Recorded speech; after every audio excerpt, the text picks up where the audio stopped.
So what I'm going to talk about is the challenges, the opportunities, and then I'm going to go through a little bit of what Manta Ray EV is trying to address, to give you some ideas, some thoughts.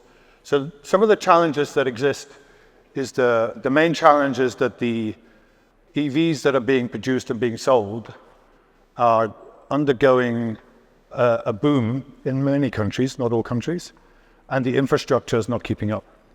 By infrastructure, what I mean is the ability to charge the electric vehicle. I have then a provocative compete against Tesla, the Chinese. It probably should have been reworded a little bit more politically correct, but I'm not a politically correct guy.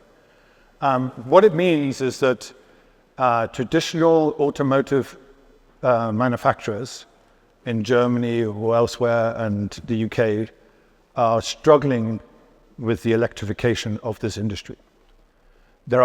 Those are challenges that can be addressed. Tata, who produces Land Rover, Jaguar, have one model in electric vehicle. Why? Because they don't believe it's going to happen? Does anybody here believe it's not going to happen?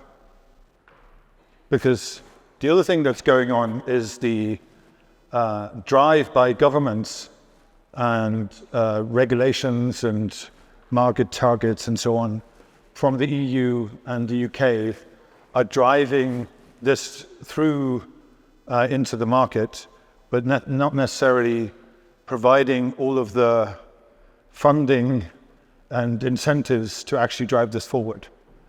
So in France, they did an incentive for leasing EV cars. Very, very popular. Too popular, so they stopped doing it.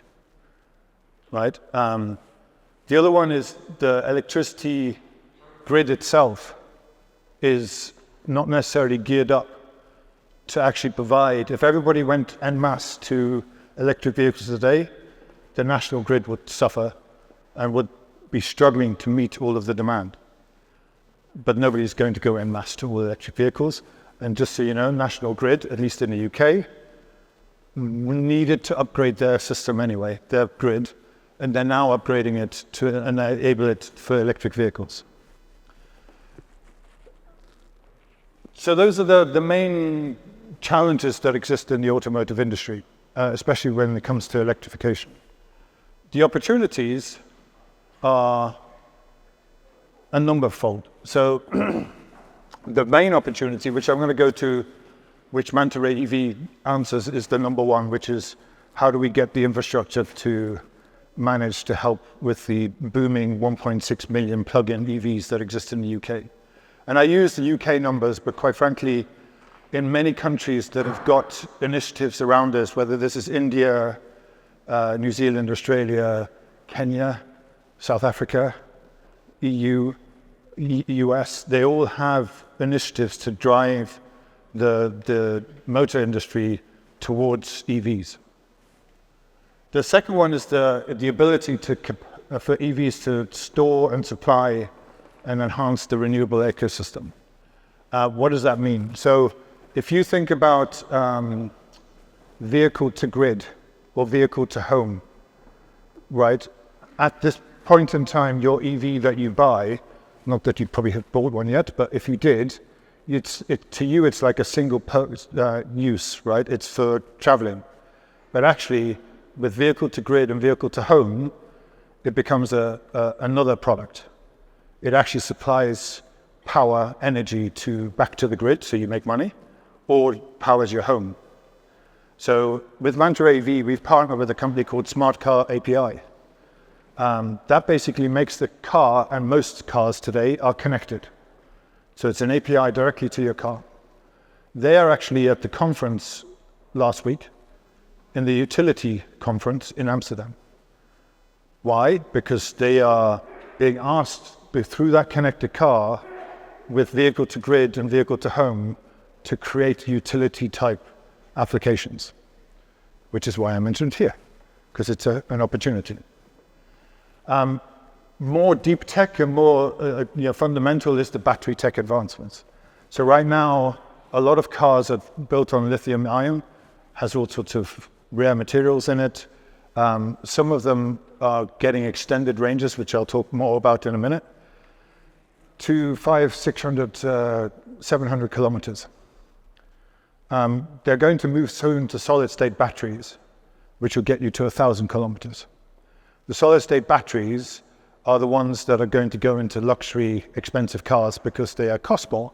And lithium-ion or even sodium batteries will be costing less and will go into the cheaper EVs, which means that you will have variations of ranges, but certainly ranges will continue to extend.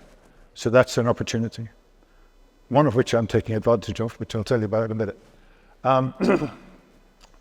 The last one is electromobility and urban. Scooters. I don't need to tell Cambridge about scooters.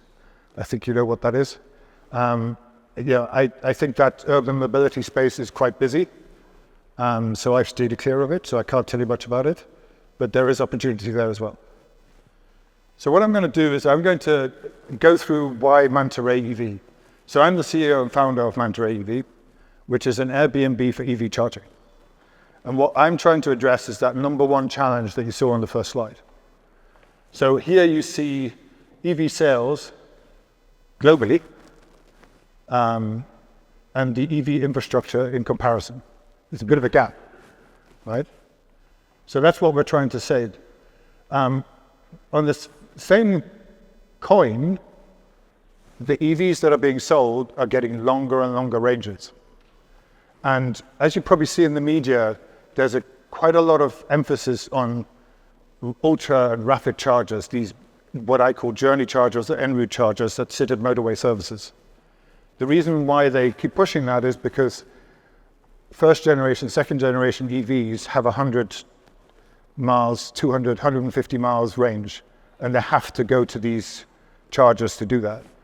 Longer and longer ranges, I'm waking you up,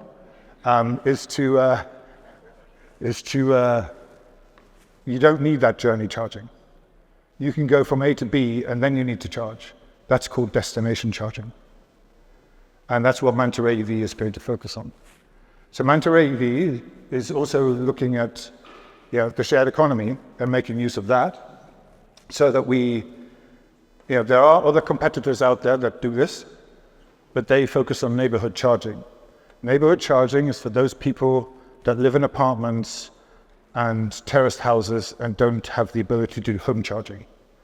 As Eleanor has already said, the mega cities or the meta cities aren't necessarily going to be all apartments and terraced housing. As you go to a country like Germany or Ireland, they are a nation of driveways. That's not going to suddenly change. But it's an opportunity.